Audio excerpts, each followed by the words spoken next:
Al, it's we've got stuff happening this week again. hmm Stuff happening. Including some recaps again. A lot of recaps this episode, actually. Yeah. Yes. Hello, welcome to this week's episode. Jared and Al watch Inuyasha as episode 108. I'm Jared, joined as always by Doc Al and Lady Hello. We are discussing season 4, episode 24, or episode 106, entitled Kagome, Miroku, and Sango Desperate Situation.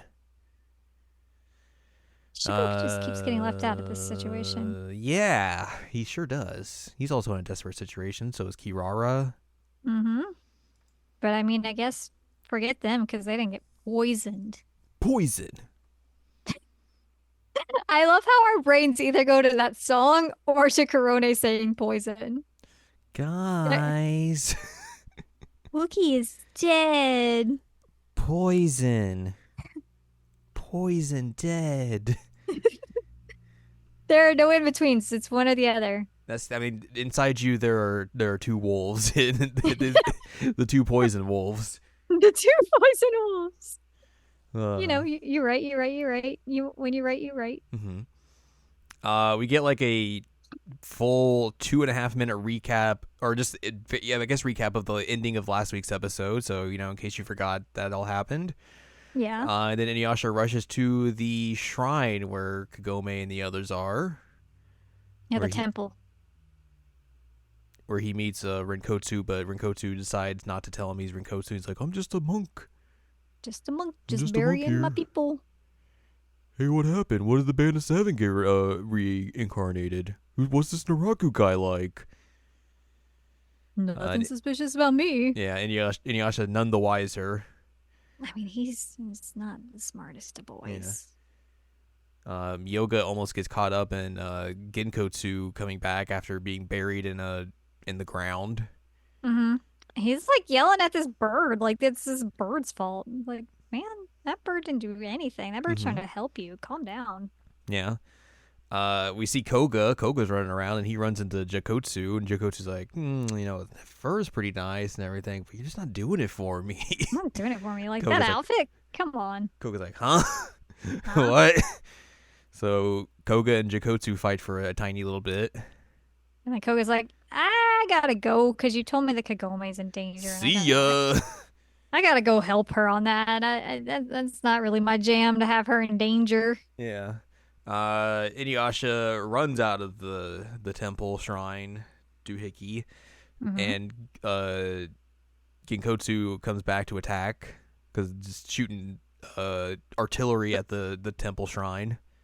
Normal things to Yeah. do in the 1500s. hmm And hmm then the house, or like the little building that Kagome and everyone's in, catches on fire. Normal. Yeah.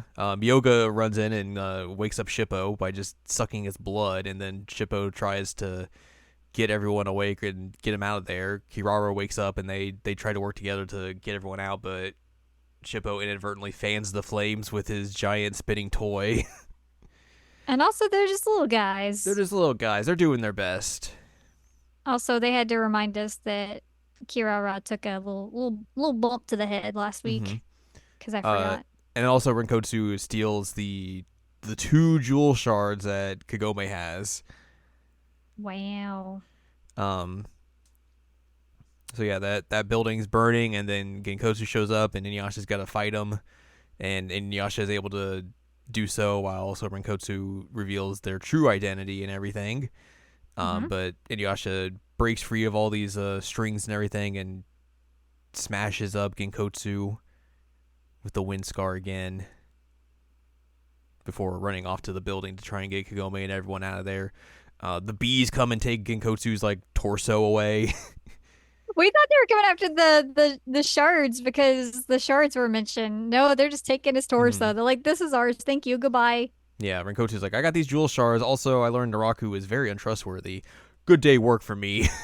Yep. A plus. Go team, go. Go team go. Inuyasha bursts into this burning building. He finds Kirara and then finds Shippo, who's trying to do his best. Which is nice because Inuyasha's like, hey, you did your best. You did your You best. tried to keep him alive and everything. You were very brave. Like, good job, buddy. But then he's like, they're not breathing. Oh no. I'm very sad. And Inuyasha's like, no. No. It's one of the few times we actually see like emotional intelligence from Inuyasha here. Shocking.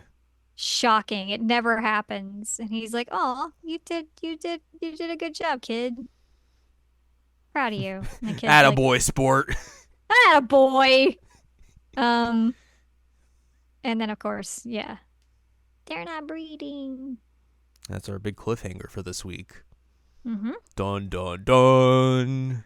Obviously, they died, and that's the end of the series. Yep. We get to move on to a Duh. new series, finally. Oh boy.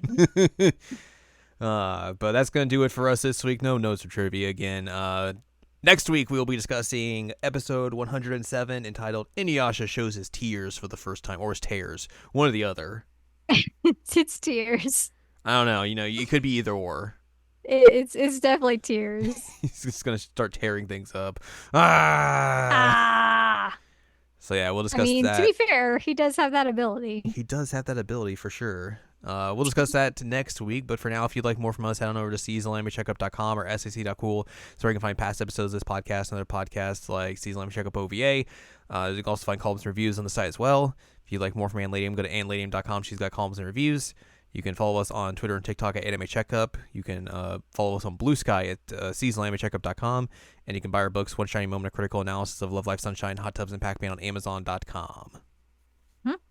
So join us next week as Inuyasha tears things up. And tears.